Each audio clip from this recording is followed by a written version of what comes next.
First కిందకి రా, నీతో మాట్లాడాలి. ఏం భార్గవ్, ప్రాక్టీస్ మ్యాచ్ మర్చిపోయావు సమాజ్. అందరూ వచ్చారా? పుష్పేసి ప్లేస్ అందరూ వచ్చా. ఫోన్ చేద్దాం రమ్మని. సరే పద అట్లయితే. సైకిల్ తీసుకున్నా.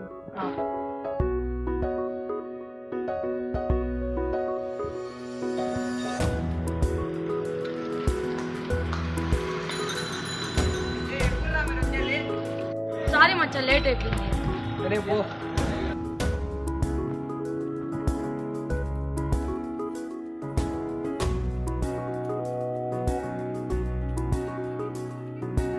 టైం చూడు, పదాం పదా.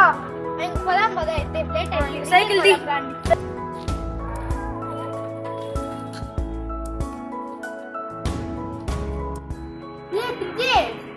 అందరికి హెల్మెట్ ఉంది, నీకే హెల్మెట్ లేదు. హెల్మెట్ వేసుకుంటే నా హెయిర్ స్టైల్ అంతా వెళ్ళిపోతుంది, కంట కూడా పడుతుంది. నాకు వద్దు హెల్మెట్. నీకు హెల్మెట్ ఇష్టం లేదని చెప్తున్నావు, అది నీ ప్రాణాన్ని కాపాడుతుంది. హెయిర్ స్టైల్ ఫస్ట్ కాదు, సేఫ్టీ ఫస్ట్. ఇంటికి పోయేంత వరకు మీ అమ్మ నీ కోసం వెయిట్ చేస్తా ఉంటుంది. అట్లా అనొద్దు. నాకేం అడ్వైజ్ చేయొద్దండి, నాకు తెలుసు ఏమేం చేయాలి. సరేలే, ముందర ఇట్లా రైట్ సైడ్ పోతే మనకి హైవే వస్తుంది. మనం లెఫ్ట్ సైడ్ లో పోదాం షార్ట్ కట్, ఎందుకంటే అక్కడ ట్రాఫిక్ తక్కువ ఉంటుంది, ప్లస్ యాక్సిడెంట్ తగ్గ ఛాన్స్ ఉంది. నేను మెయిన్ రోడ్ లో వెళ్ళిపోతా. అట్లా పోతే నీకు యాక్సిడెంట్ అవుతుందిరా. హెల్మెట్ కూడా లేదు నీకు. నా స్టైల్ అంతా పబ్లిక్ చూసుకుంటావు. నీకు డేంజరస్ రా. సరేలే, మేము ముగ్గురిని షార్ట్ కట్ లో పోతాము, నువ్వు హైవేలో పో.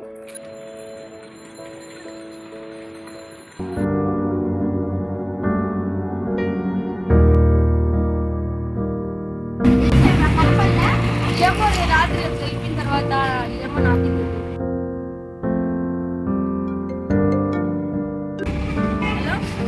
హలో, ఎవరు మాట్లాడుతుండేది? నా పేరు భార్గవ్ అండి. తిజేష్ మీ ఫ్రెండేనా? మా ఫ్రెండే.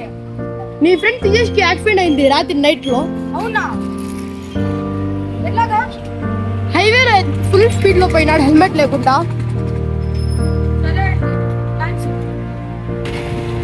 అదే పనిగా చెప్తాం, హెల్మెట్ వేసుకోమని చెప్తాం. 3 years కి యాక్సిడెంట్ అయింది.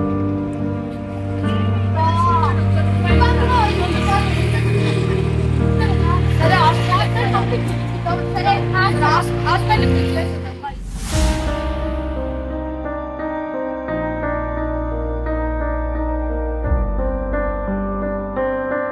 హెల్మెట్ వేసుకోండి, అది మీ ప్రాణాన్ని కాపాడుతుంది. ఇది మా రిక్వెస్ట్.